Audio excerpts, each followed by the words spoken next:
Everyone, आज हम start करने वाले हैं finance for everyone unit 2 chapter 1, जिसका नाम है introduction to banking and insurance.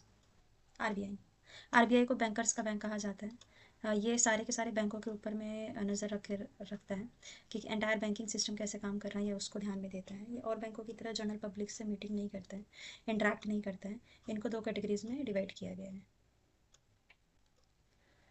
दो कैटेगरीज में डिवाइड करने का है यहाँ पे मतलब कि फर्स्ट कैटेगरी है शेड्यूल बैंक और दूसरी है non schedule bank. Schedule bank उन्हें कहा गया जो आरबीआई एक्ट अंडर 1934 में लिस्टेड हैं। ठीक है, इन्हें डिफरेंट डिफरेंट कैटेगराइज किए गए। पहला है प्राइवेट, देन आता है फॉरेन एंड मल्टीनेशनल बैंक्स।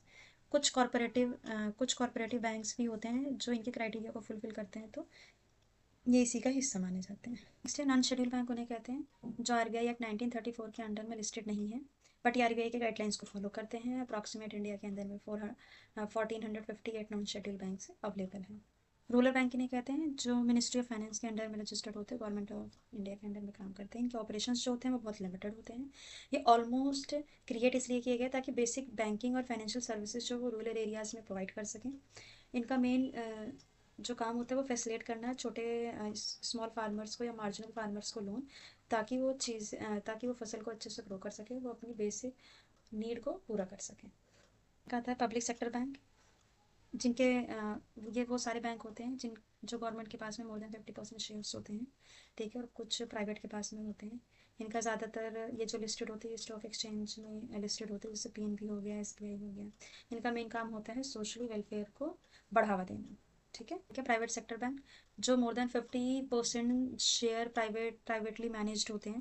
इनका मेन काम सोशली वेलफेयर को बढ़ावा देने ना होके बल्कि ज़्यादा से ज़्यादा प्रॉफिट अर्न करना होता है, और आरबीआई की गाइडलाइंस को ही फॉलो करते हैं। कुछ एग्जांपल जैसे आईसीआई हो गया, एचडीएफसी हो गया, ये उन्हीं बैंकों के कुछ एग्जांपल्स हैं। Bank is cooperative bank. Cooperative bank small size के बैंक होते हैं जो फाइनेंशियल यूनिट को प्रोवाइड करने में हेल्प करते हैं।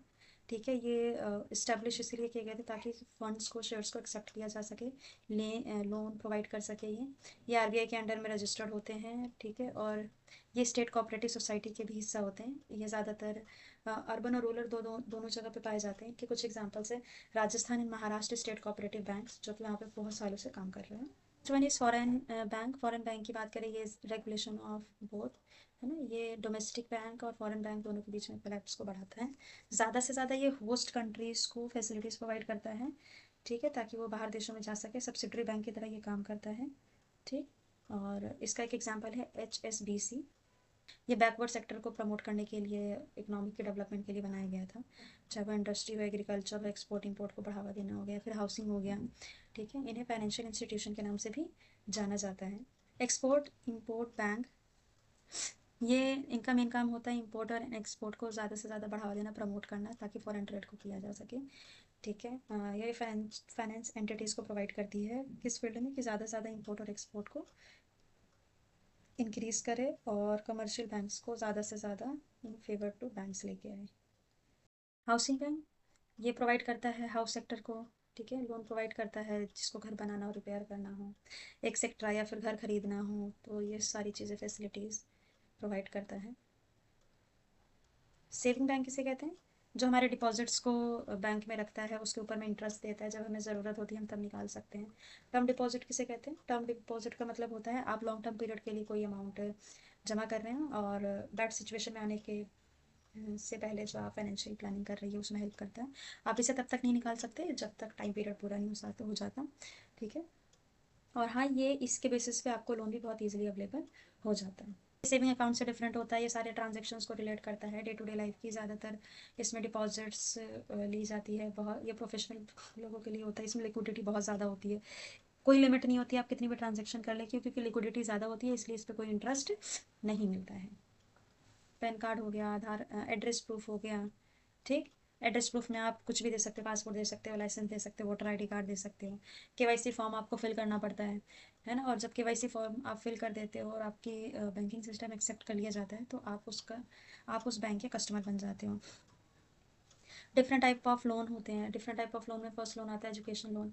एजुकेशन लोन क्या है, हर स्टडीज़ के लिए या फिर शॉर्ट टर्म के लिए 3 to 5 years के लिए अगर आपको कोई कोर्स करना है तो उसके लिए लोन ले सकते हैं। बट ये याद रखना है, एजुकेशन लोन तभी मिलता है जब वो कोर्स रजिस्टर्ड हो कि हाँ आप इसके लिए एलिजिबल हैं।